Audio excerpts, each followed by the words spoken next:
Salut les amis, coucou les petits loups. Dans la série Est-ce raisonnable? Est-il raisonnable de penser qu'un smartphone peut remplacer un appareil photo? A tout de suite.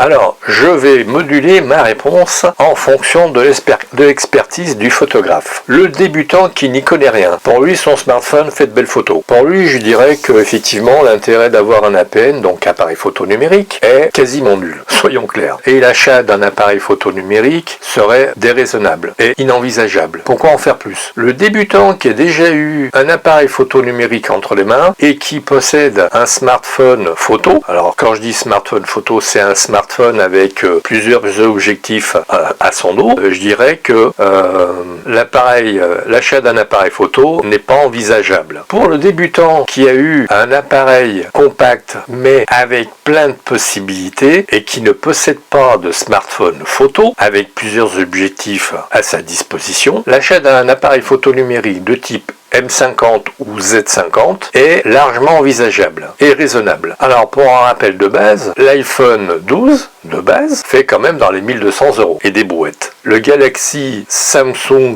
Note 20 Ultra fait 1100 et quelque chose. Un Z50 avec son objectif de base fait 1000 € en gros. Je veux dire que c'est un ordre de grandeur, parce qu'effectivement on le touche à beaucoup moins. Enfin on peut le toucher à 900 €, donc ça fait 100 € de moins, mais donc c'est un ordre de grandeur. Le M50 avec un 1545 se trouve à 700 €. Un Fuji, un Panasonic, un Sony Alpha 7 pouvant se situer entre 500 et 900 €. On aura du choix pour son boîtier. Bon, certes, avec un smartphone, on peut téléphoner accessoirement. Je vous l'accorde. Avec l'expert débutant, on peut toujours essayer de semer le doute en lui, mais s'il a déjà eu un boîtier expert du type 750, D750, D780, D7200, 7500, D700 ou D800, il ne sera pas convaincu du bien fondé de l'achat d'un smartphone, même si c'est un smartphone photo. Avec l'expert photo non débutant, il vous écoutera avec un petit sourire en coin et il pensera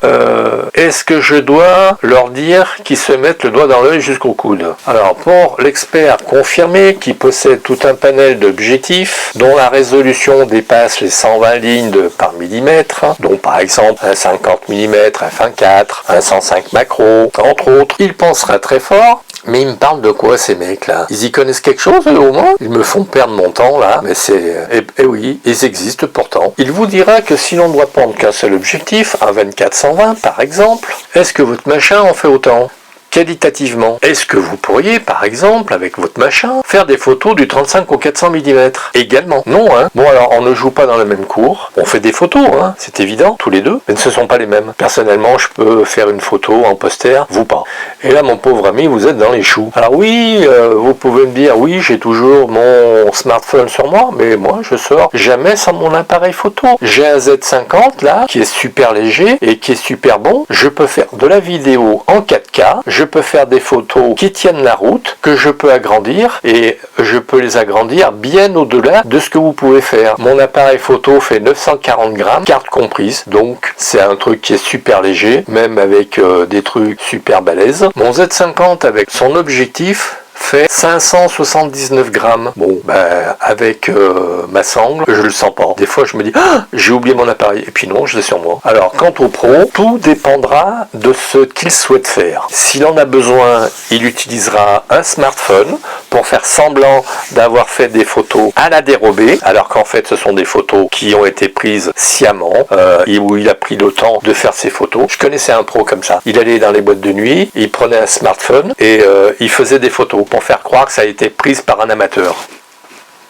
Alors, dans quelle occasion le pro n'utilisera jamais de smartphone?